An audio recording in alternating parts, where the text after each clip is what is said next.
도시공원 부지 중 일부에 아파트를 짓는 도시공원 민간 특례 사업이 지난주 도의회 본회의를 통과하면서 사업에 박차를 가하게 됐습니다.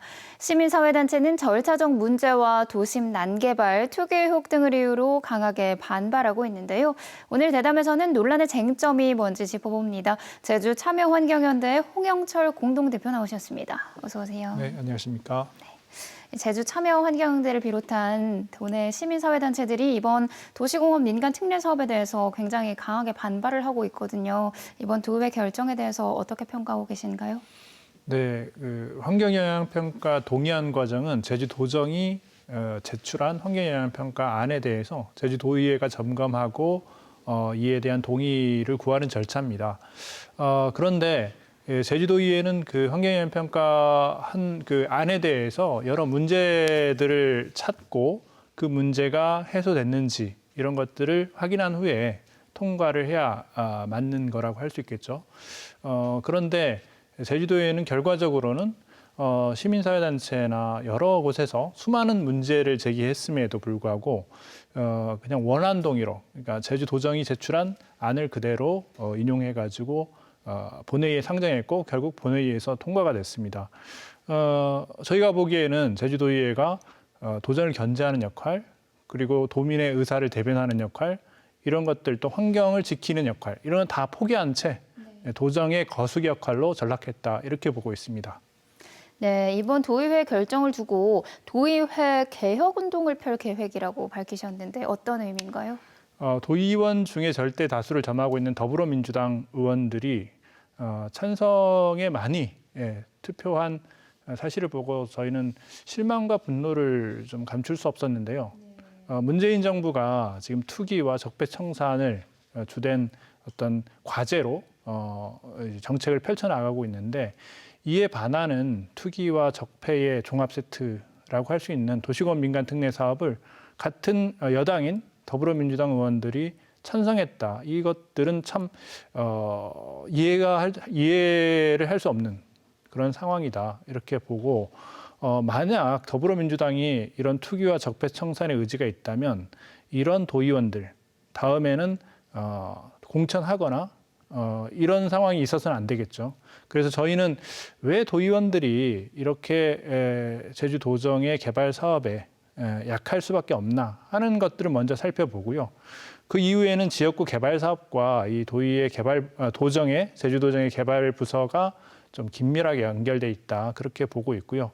특히 도의원들은 상당히 많은 지역 개발 사업들, 예를 들어서 도로 개발이라든지 지구 개발, 뭐 이런 사업들을 가지고 제주도정에 얽매이게 됩니다. 이런 문제들을 좀 차단해야겠다, 이런 공약들을 제시하는 도의원들은 다음에는 당선되지 못하도록 해야 되겠다 하는 그런 근본적인 좀 개선책들 찾아 나가려고 하고 있습니다.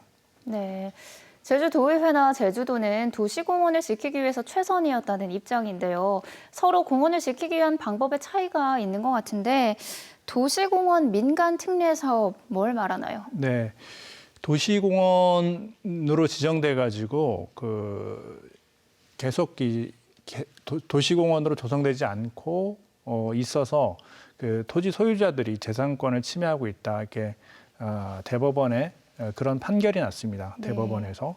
그래서 20년간 기간을 주고 그 이내에 도시공원을 조성하도록 그렇게 했는데, 사실 그동안 이렇게 방치하고 있다가 지금 2018년도에는 전부 다 도시공원으로 조성하겠다, 그런 약속을 했음에도 예산이 모자라다는 이유로 민간에게 이 사업을 주는 건데요. 그 민간 사업자가 도시공원 부지를 전부 다 매입합니다. 매입하고 30% 이내에서 개발 사업을 할 수 있고요. 아파트를 만드는 것이죠. 네. 그 나머지 70%는 공원을 조성해서 제주도에 다시 기부 체납하는 그런 방식의 사업을 말합니다. 네, 제주도가 이 사업을 도입하게 된 이유가 있을 것 같은데요. 뭐 예산 부족이란 얘기를 합니다. 그런데 2018년도에는 모든 도시공원을 지방채를 발행해서라도 다 매입하겠다, 이렇게 약속을 했었고, 바로 몇 달 후에 예산 부족이란 이유로 몇몇 공원들을 민간 특례로 하겠다 하는 얘기 자체가 좀 말이 안 되고요. 네. 지금 많은 도시공원들 중에 매입하고 있는 곳을 보면 제주도가 매입하고 있는 것을 보면 삼매봉 정상이라든지 민오름이라든지 이렇게 오름 같은 경우는 자체가 개발이 안 되는 곳입니다. 네. 예, 그런 것들을 우선 매입하고 정말 개발 압력이 높은 오등봉공원이라든지 중부공원 이런 것들은 민간 특례로 돌리고 이렇게 말이 안 되는 것들이고요. 매년 그 제주도정이 집행하지 못하는 순세계 잉여금이 몇 천억에 달합니다. 네. 수천억에 달하는데 그중에서 일부만 계속 적립을 했어도 지금과 같은 사태는 오지 않을 것이다. 그래서 이런 제주도정이 예산이 없다는 이유로 이렇게 밀어붙이고 있는 이유를 저희는 잘 모르겠습니다. 네. 이번에 도시공원 민간 특례 사업 부지로 선정된 곳이 오등봉공원과 중부공원인데요. 각각 위치와 면적이 어떻게 되나요? 예, 오등봉공원은 한라도서관하고 제주아트센터가 붙어 있는데요. 그 네. 양옆으로 약 76만 4천 평방미터의 부지이고요. 중부공원은 일도 신천지 아파트 동쪽에 있습니다. 면적이 21만 4천 평방미터 네. 이렇게 규모고 오등봉공원 같은 경우는 상당히 이 도시에서 위쪽으로 있어서 한라산 바로 국립공원 거의 이제 위쪽으로 올라가고 있다. 예, 그런 위치에 있습니다. 네, 말씀하신 대로 두 곳 모두 제주 시내 한복판에 있군요. 도시공원 민간 특례 사업 취지 자체는 합리적으로 보이기도 하거든요. 말씀하신 대로 부지 30%는 개발을 하지만 70%는 공원으로 조성을 해서 기부 체납을 하는 거니까요. 네. 이 취지 자체도 동의하지 않으시는 건가요? 예, 도시공원은 이제 공적으로 이용해야 되는 그런 시설입니다. 근데 아파트가 거기 한가운데 들어서면 사실 이 아파트 주민들이 이용하는 그런 사유 공간으로 전락해 버릴 그런 가능성이 네. 높고요. 대부분 이렇게 출입구도 아파트 입구랑 같이 이용하다 보니까 사실 이렇게 일반 그 아파트 거주자들이 아닌 분들이 이용하기는 상당히 어려운 측면이 있죠. 예. 그래서 이 공공성을 살리려면 제주도가 전량 매입해가지고 공원으로 조성하는 게 가장 바람직하다 이렇게 볼 수 있고요. 앞서 말씀드린 것처럼 예산 핑계를 대기에는 너무 그 근거가 희박해 보입니다. 네, 이 사업을 추진하는 과정에서 절차적인 정당성에 문제가 있다고 지적하셨죠. 네. 일단은 환경영향 평가에서 기본적으로 해야 되는 게 사계절 조사입니다. 네. 봄, 여름, 가을, 겨울 조사를 해야 되는데 이 조사가 다 이루어지지 않았고요.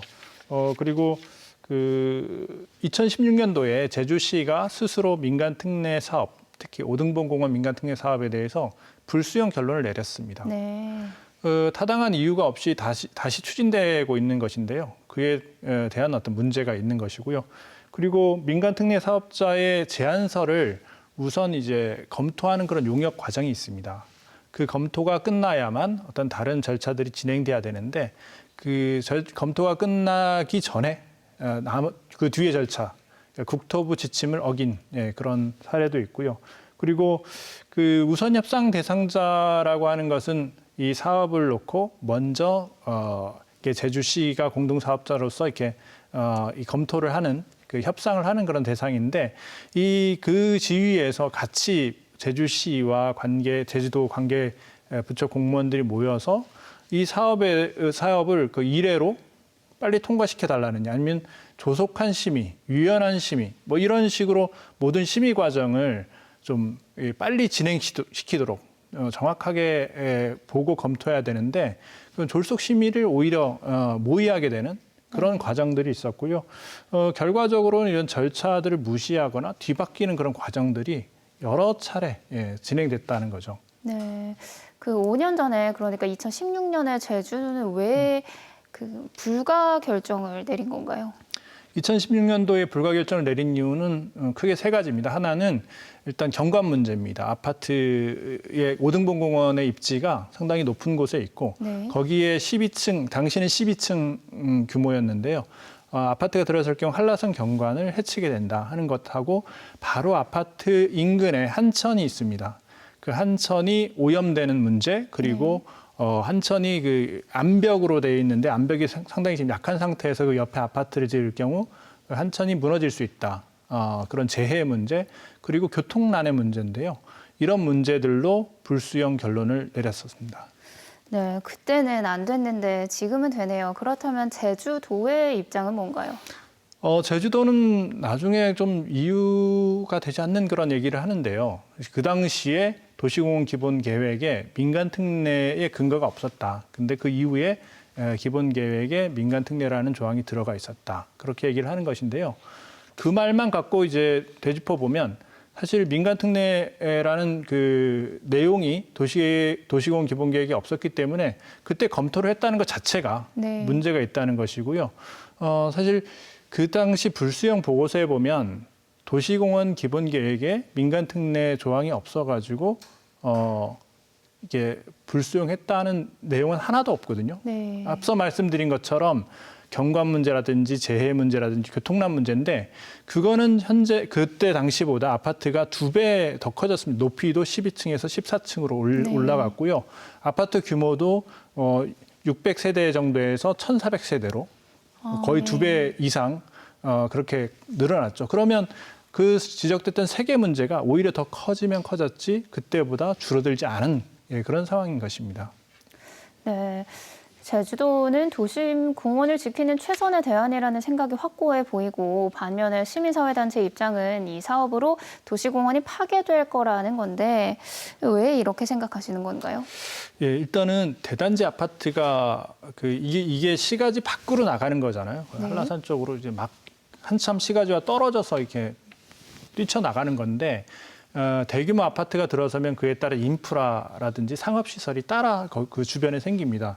그러면 일단 도시계획적으로 봤을 때 이렇게 시가지가 무분별하게 확장되는 것이고 이게 바로 난개발이라는 것이죠. 네. 그래서 그 반면에 그 원도심 지역은 공동화가 되게 됩니다. 밖으로 계속 주택들이 개발되면서 그쪽으로 인구들이 빠져나가니까 원도심 가속화는 계속되는 그런 결과가 나타나고요.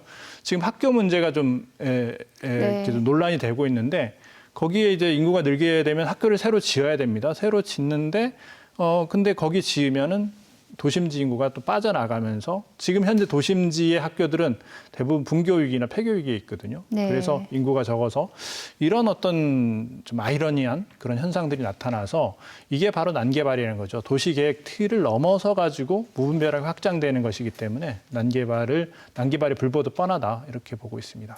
네, 그렇다면 이 도시공원 지킬 수 있는 대안이 있다면 좀 간략하게 부탁드릴게요. 네, 오등분 공원이 해제돼도 현재 오등분 공원 같은 경우는 오등분 공원하고 한천 절대보전 지역으로 이루어져 있기 때문에 그리고 나머지 지역은 대부분 곰솔림입니다. 민간이 개발할 수 없습니다. 이 상태로 해제되더라도 그 점차적으로 제주도가 매입해가지고 이미 이제 국토부에서는 근거를 마련해 놓고 있는데요. 여기에 뭐 휴양림이나 아니면 수목원으로 조성해서 운영해도 좋다. 네. 그런 근거들을 마련하고 있으니까 그렇게 점차적으로 매입해가지고 조성하면 이 현재처럼 민간 특례로 하지 않고도 충분히 가능합니다. 네, 오늘 나와주셔서 고맙습니다. 네, 고맙습니다.